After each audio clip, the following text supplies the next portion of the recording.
moving on from last year, he couldn't go downfield as much, so he had to work with the tight ends. He threw to tight ends more effectively than he has at any point in his whole career as a Cincinnati Bengal. That was good strategy. But, Danny, that is not T. Higgins out there catching the football. That is not Jamar Chase making contested catches to find a way to win. They actually were going to Mike Gesicki, and Gesicki dropped the football that really was the biggest play in the game, I thought. Mm-hmm. After the Chiefs gave up the football to the Bengals midway through the fourth quarter, they finally had the ball, more than a 3-point lead, and all the momentum. They looked like the Cincinnati Bengals. First play, perfectly designed, crossing route, 10 yards plus, right to the tight end. He might have got the sun in his eyes, Danny, but what did he do? Drop it. I propose to you, if he catches that, we may be not talking about John Elway type finish by Patrick Mahomes, because the Bengals would have been across midfield, rolling close to a long field goal for them for sure to get more than a touchdown lead. He drops that pass. What happens soon after that? Fumble. Right after that was the fumble on a scramble when they knew they were going to pass. Chiefs got after him, knocked the ball away, scooped it, and went the other way for a touchdown. The Chiefs got a fumble and scoop and touchdown. It turned the game back in their favor. But if that pass would have been caught by the tight end on the first down play, Danny, we might not be talking about this. So you're only as good as your weakest link, and the Chiefs, forced the Bengals to go someplace where they don't want to go. Those guys are not reliable. Another play, I can't pronounce the guy, number 80, whatever his name is. Did you see him drop a ball in the fourth quarter as well? As Burrow put it on him. Those two drops, if you're a Bengal fan, they are giant. But that's a compliment to the Chiefs. They make you do everything you can, and every guy on your roster better be playing at a high level or you're going to lose. Because Patrick Mahomes, Travis Kelce, and Andy Reid, they're the three most important figures. And you ask who the fourth most important figure is, and it might be Chris Jones. So you might be asking, any game the Chiefs play, who's the fifth most important factor in this game is going to be the other team's quarterback or coach. That puts – think about that pressure. When Chris Jones is on the field, there was a run up the middle in the fourth quarter. I saw, boom, the Bengals got 8 yards on a run, which hadn't happened all day. And I was sitting there with my son-in-law, Tyler Richardson, and I go, I think Chris Jones is out on this play. I actually looked at the result before I looked at the lineup, okay? There was no 8-yard runs in the first 2 weeks when Chris Jones was out there. Sure enough, Chris Jones was off the field for 2 plays, and the Bengals went bang, bang. And then he walked back on the field and said, this is Indy. It is amazing how he's dominating games. So I go back to my point, Danny. You're the fifth most important person at each Chiefs game when you're the opponent's best player. That's tough duty. Right. And that's why the Chiefs are unbelievably awesome. And this week it's the Falcons on Sunday night. Chiefs fans will get to watch the Atlanta play at Philadelphia tonight and get a preview of them. They look like they're going to be a pretty good team this year, and they may be angry and 0-2. The Falcons, what do you think of them? They'll be one of the hardest teams to figure out, Danny.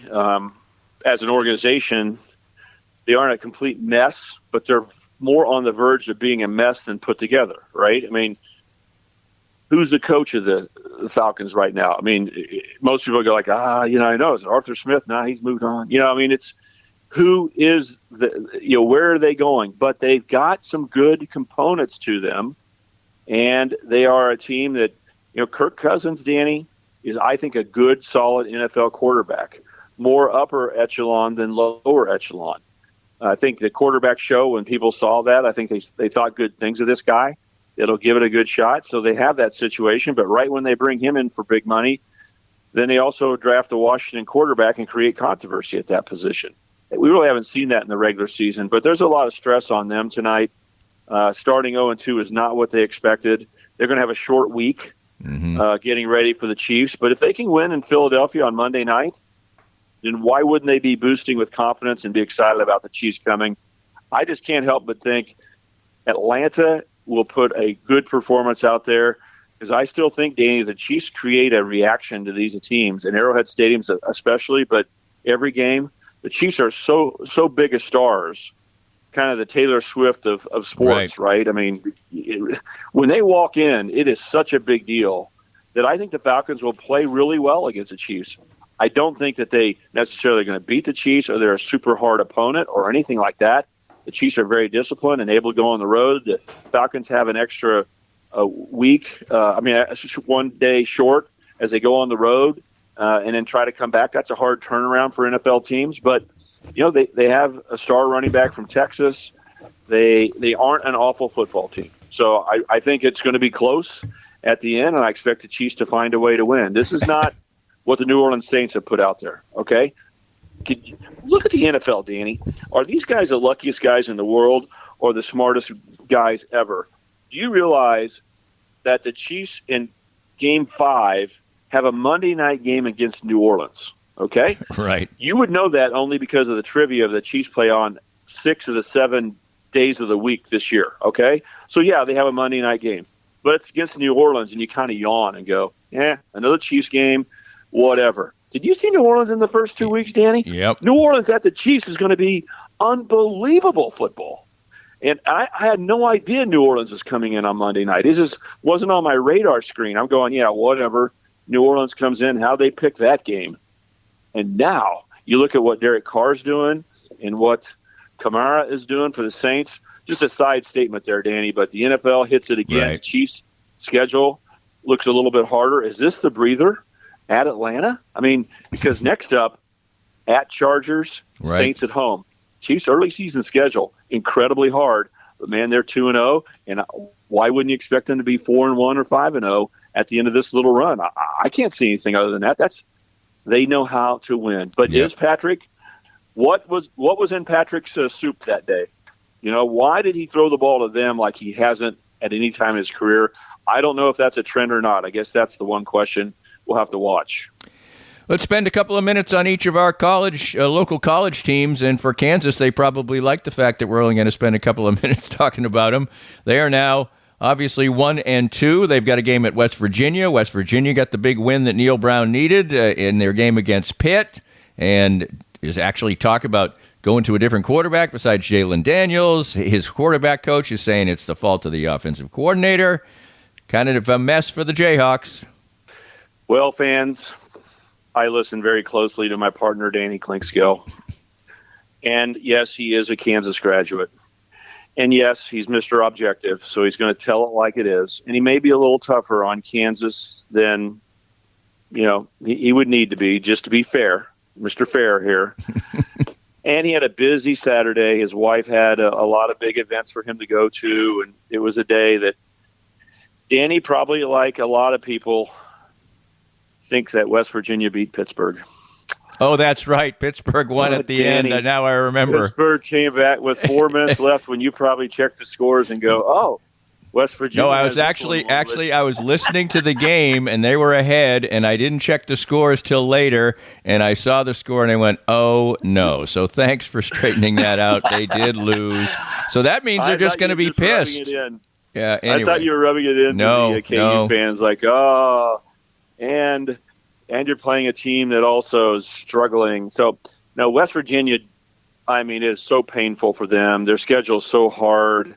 National TV guys are talking about if he doesn't win against Pitt, maybe Neil Brown should be fired. He started last year on the hot seat in his 5th year, right? He's in year 6 at West Virginia, and it's a murderer's row. How about playing games at Penn State in week 1 and at Pittsburgh, your backyard brawl, a big rival, and it's not even one of your 9 conference games, Danny? So West Virginia just went through the ringer. There is absolutely zero attention being paid to the Kansas Jayhawks in Morgantown, West Virginia this week, okay? All they're talking about is losing to Pitt. How do you lose a 10-point lead in the last 4 minutes, okay? How is this team in this much trouble? We don't believe in our quarterback, and our coach needs to be fired. They don't even know Kansas is next on the schedule. They wanted to beat Pitt so bad, and they hate each other. This is a distracted team, which may be the best news for Kansas because this is the game I had marked on my calendar at the beginning of the year, Danny, before the season started. We said Kansas' schedule laid out very well, and there's going to be some really high-level performances and a great record this year because they're good and because we have a schedule-driven issue as well. No one had them at 1-2 right now. I don't think there's one person in the world who would have them any worse than 2-0, and their chances of being 3-0 would have been bet on a lot more than 1-2. Right, Danny? Mm-hmm. It's Kansas is questioning themselves, but they're going to go in a game that I thought was the dangerous game on their schedule. When they go to K-State later, everybody knows that's a big, hard game. But going to West Virginia and acting like, oh, we're Kansas, we're good, we're favored, we'll go take care of them, that was a scary start to the season. All those things are still true, Danny. You could lose your first conference game and fall to 1-3. This game is absolutely a dead-even game, and sometimes things just don't go your way. The ball doesn't bounce your way. The muffed punt by Illinois that ended up being a touchback rather than a Kansas touchdown. The fumble by UNLV that ended up being a gain for UNLV rather than a Kansas turnover. It's like there's a black cat walked in front of you or something. So Kansas has a lot of questions. Jalen Daniels, 6 interceptions, new offensive coordinator, the bad luck of this year. The only good news I have for them is I thought West Virginia would be waiting and dangerous and wanting a piece of the Jayhawks like you can't believe, and this would have been a dangerous game for the Jayhawks. Now I can't say that. I mean, West Virginia is broken. They don't know which way to look, and Kansas probably is hurting really bad as well. And these two teams probably will just get refocused, play each other. But there's a lot of pressure now on Kansas, right? To have to go win at West Virginia to revive your season is not easy duty, Danny. It's really, really hard. Every year's a new year. Momentum matters. They'll get the momentum back if they can win at West Virginia. Then they'll be able to take a deep breath. But this is a dangerous game. And if you're sitting at 1-3, you know, Danny, that means it's basketball season, right? I mean, it's right. Kansas fans, they know what to do if this game against West Virginia doesn't go well. It's getting ready for late night with Bill Self. Because the games, the other thing that builds up on Kansas is that they don't have home games, Danny. Right. I mean, how many students are going to really want to work their way over to Arrowhead to watch Kansas play TCU if they're 1-3? Right. So, there's a lot Big at stake this week. I thought it was going to be kind of a dangerous game. Watch out, West Virginia's more put together than Kansas fans may think. And now they're both programs, the loser of this game isn't going to sleep on Saturday night. I mean, can you believe if West Virginia's 1-3 or Kansas is 1-3 to start this year, neither team thought their teams would be in that position. No chance. Right. No chance is right. Well, stepping on the gas in the second half was the K-State Wildcats. They beat their Wildcat compadres, Arizona. It was a game that started off kind of tight, but once K-State kicked it into gear, they looked like what people expected K-State to be before the season. Now they go to BYU. Yeah, it is well said. The second half is what they expected, and the roller coaster ride that got them there was not that unexpected in my mind, Danny. I thought the offense would take a while to get going. I think Avery Johnson deserves some time to grow when you're a brand new quarterback. Doesn't matter how highly ranked your team is or you're highly ranked in recruiting services or whatever. It's hard being out there, and you need to play through it. So K-State fought their way through a 10-point deficit against Tulane. They were all together mentally, but to prove it on the field and gain that momentum was important. And against Arizona, they had to look deep to find it because Arizona put on a start-of-game performance, Danny, that's exactly what you want to do to go beat K-State. The crowd was geeked up. Even though it's Friday, it was a big-time crowd. I've had a number of people say it was as loud as they heard it, including Chris Kleiman. I think he said that.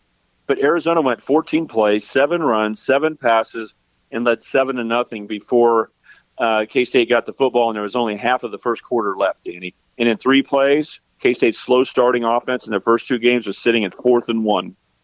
4th and 1, and you're about ready to pump back to this Arizona high-flying offense that was running the ball and doing everything they wanted on their first possession, and K-State went for 4th down, made it at their own 34-yard line, and then put a 15-play drive back at them, tied it up, and from that point on, the defense stopped the running game, made them one-dimensional, and controlled Arizona. And by the time we got to the second half, Danny, when we got to the second half, they could play another 5 straight games, and K-State will whip Arizona every single time.